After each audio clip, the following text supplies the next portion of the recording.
Hiya, hiya. Whoever thought you'd have to go on the Today Show to have a hit record? I was a disc jockey. We'd play the records and created careers for everybody, and we're still living with a lot of them, as you know, including the Rolling Stones, who finally played Buffalo.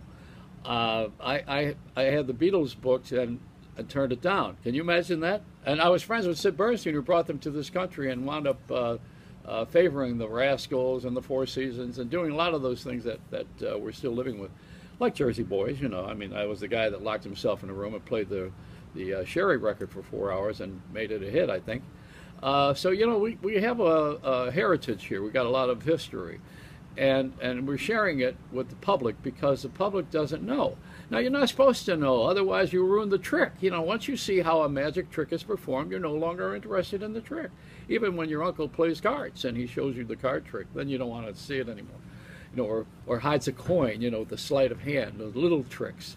How about the big ones where, well, some of them are not good, like the Tigers turning on Siegfried and Roy. We haven't heard from them since that.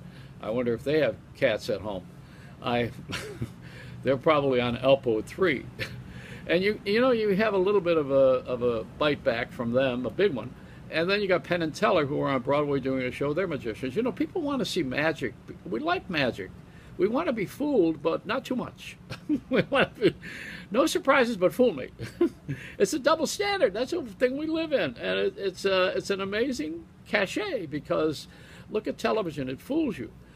My biggest complaint about TV is TV.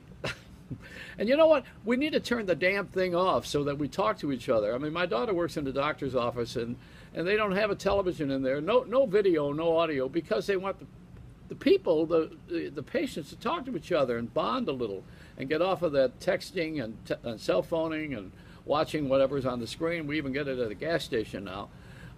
We need to get away from watching everything and audio, video. We need to just sit there and talk to a person and listen to a person. Very difficult to do that these days. We did it last week in church. You know, everybody stood up and had to talk to each other for 1 minute. Boy, was that painful.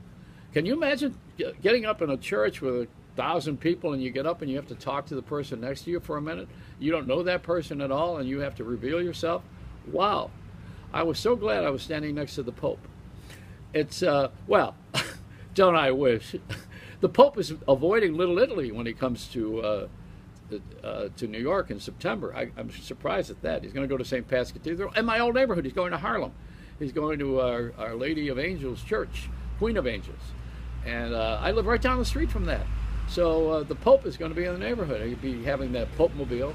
I hope he finds a parking space, because, you know, or someone will take the car while he's in church.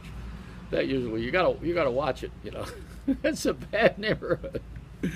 Oh, but it's going to be blessed. It's going to be blessed. And I wonder if the Pope has a direct line to email God. I'm just curious about that. I wonder what he does at night. He probably goes home, takes that outfit off, and sits under the air conditioner in his shorts, and has a beer and eats some Cheetos. That's about it, and has a cannoli, of course.